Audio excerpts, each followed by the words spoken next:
juga bilang apa tadi? Gak usah tuh pergi ke ladang, biar Neng aja yang ngecek ladang, Kang. Nggak kenapa-napa atuh Neng. Akang juga senang kalau melihat tani-tani di sini sambil bekerja. Saya bilang juga apa, Kang? Akang gak denger sih apa yang saya bilang. Udah tuh, kita pulang aja ke rumah sekarang.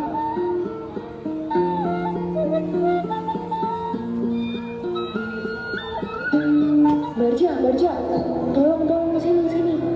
Kamu siapin ya air yang diisi oleh racun. Tapi ini untuk apa air racun ini? Udah, gak usah kecampur. Lakuin aja apa perintah aku, Barja. Baik nih. Ini nih air yang Nyai minta. Udah, taruh aja di situ. Kamu keluar sekarang dari rumah ini. Kang, ini airnya diminum dulu. Ini yang udah campurin obat, tidak ngasih. Kalau ada rasa pahit, jangan ya.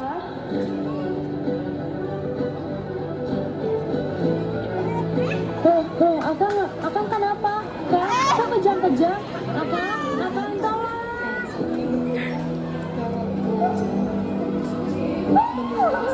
Akhirnya seluruh harta ini menjadi milikku. Barja ke sini.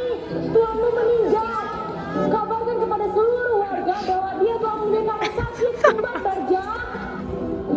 Siap nih, laksanakan. Harta memang dapat membutakan segalanya.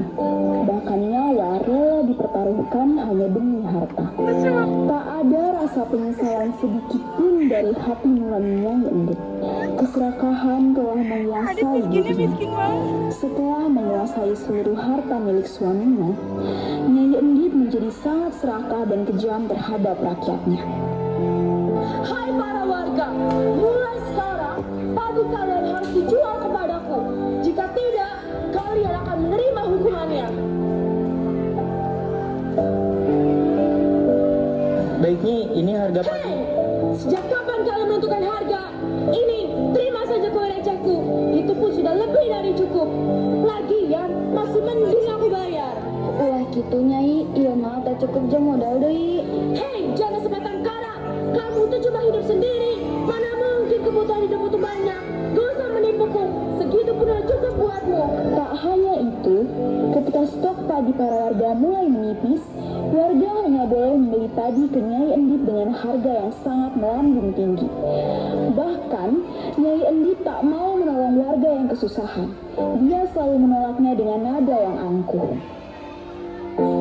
Tolong kami, Nyai. Ibu kami di rumah sedang sakit keras. Kami tidak punya beras sedikit pun untuk kami makan. Gampang sekali kamu minta makan kepadaku. Memberimu makan bukan tanggung jawabku. Tolonglah kami, Nyai. Kami tidak tahu harus meminta bantuan kepada siapa lagi. Aku tidak peduli. Tak akan aku berikan hasil panen milikku sedikit pun. Tak sudi aku membantumu. Pergilah dari sini.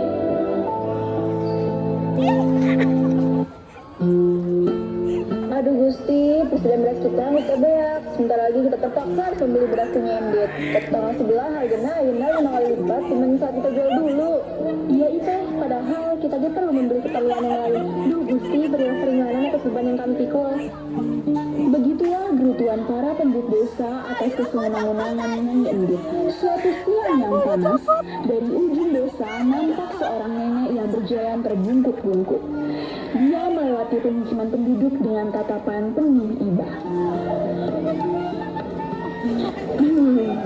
Karenanya penduduk idiot. Mereka menderita hanya karena kelakuan seorang saja. Sepertinya hal ini harus segera diakhiri. Ini orang numpang tanya. Ya nek, ayah nyawannya? Di mana orang bisa dimu orang paling kaya di desa ini? Oh, maksud nenek rumah Endit. Terus deket nek, nenek lurus wae. Deket nenek pertigaan, nenek belok kiri. Tamun ke saya imah gedong, tak imah nak. Amun nanti dia antar bae nek, ke anak kurang. Nuhun, atur nuhun. Neng, coba kadi segera. Tolong antar nenek iya ke rumahnya Endit. Siap, ayo nek, saya antar. Ada perlu apa nih ke rumahnya Endit? Nenek mau minta sedekah. Percuma wae nenek minta sama dia. Gak bakal dikasih. Kalau nenek lapar, nenek bisa makan di rumah saya, tapi seadanya. Teu perlu, orang cuma mau tahu reaksinya kalau ada pengemis yang minta sodako. Oh iya, tolong kamu beritahu penduduk yang lain untuk siap-siap mengungsi, karena sebentar lagi akan ada banjir besar. Si nenek lu bercanda ya? Mana mungkin ada banjir di musim kemarau? Saya tidak bercanda. Saya adalah orang yang akan memberi pelajaran kepada Nyi Endit.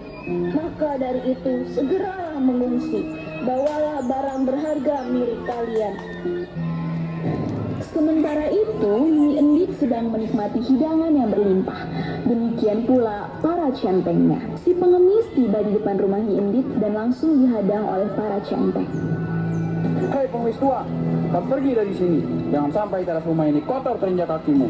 Saya mau minta sodako. Mungkin ada sisa makanan yang bisa saya makan. Sudah 3 hari saya tidak makan. Apa peduliku? Emangnya aku bapakmu? Kalau mau makan ya beli, jangan minta. Sana cepat pergi sebelum saya seret. Nyendit, keluarlah. Aku mau minta sodako. Nyendit, siapa sih yang berteriak-teriak di luar? Ganggu orang makan, tahu nggak? Hei, siapa kamu nenek tua? Teriak-teriak di luar, ganggu orang makan, tahu nggak? Saya mau minta sodako. Sedikit makanan saja, karena sudah 3 hari saya tidak makan. Oh, gak makan kau minta sama aku? Tidak ada. Cepat pergi dari sini, banyak lalat mencium baumu. Si nenek bukannya pergi, tapi malah menancapkan tongkatnya ke tanah, lalu memandang Nyai Endit dengan penuh kemarahan. Hei Endit, selama ini Tuhan memberimu rezeki berlimpah, tapi kau tidak bersyukur. Kau kikir, sementara penduduk desa kelaparan, kau malah menghambur-hamburkan makanan. Aku datang ke sini sebagai jawaban atas doa para penduduk yang sengsara karena ulahmu. Kini bersiaplah menerima hukumanmu. Kau mau menghukumku? Tidak salah. Kamu tidak lihat centeng-centeng begitu banyak. Sekali pukul saja, kau pasti mati. Kau pasti mati. Kau tidak perlu repot-repot mengusir. Aku akan pergi dari sini jika kau bisa mencabut tongkatku dari tanah. Gila, apa susahnya mencabut tongkat? Tanpa tenaga, aku bisa. Nyai Endit sombong. Nyai Endit mencoba mencabut tongkat itu dengan satu tangan. Ternyata tongkat itu tidak bergeming. Dia mencobanya dengan 2 tangan dan masih tidak bergeming juga.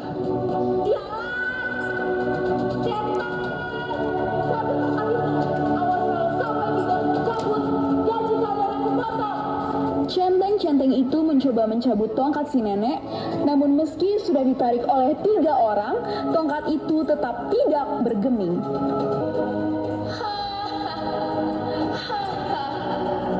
Kalian tidak berhasil. Ternyata tenaga kalian tidak seberapa. Lihat aku akan mencabut tongkat ini. Dengan sekali hentakan, tongkat itu sudah terangkat dari tanah. Tiba-tiba dari bekas tancapan tongkat si nenek menyembur air yang sangat deras. Andin, inilah hukuman buatmu. Air ini adalah air mata para penduduk yang sengsara karenamu.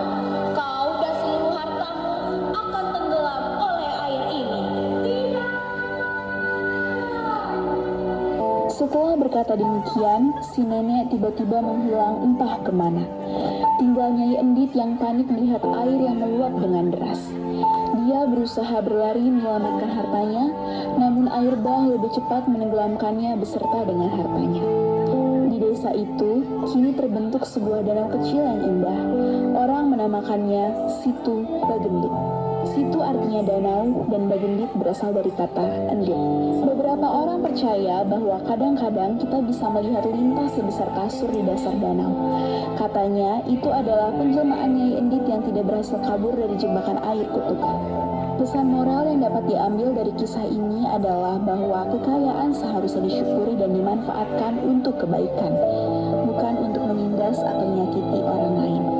Sikap kikir, serakah, dan tidak peduli terhadap kesulitan orang lain akan membawa bencana atau konsekuensi buruk bagi diri sendiri. Segala sesuatu akan berbalik kembali pada diri sendiri.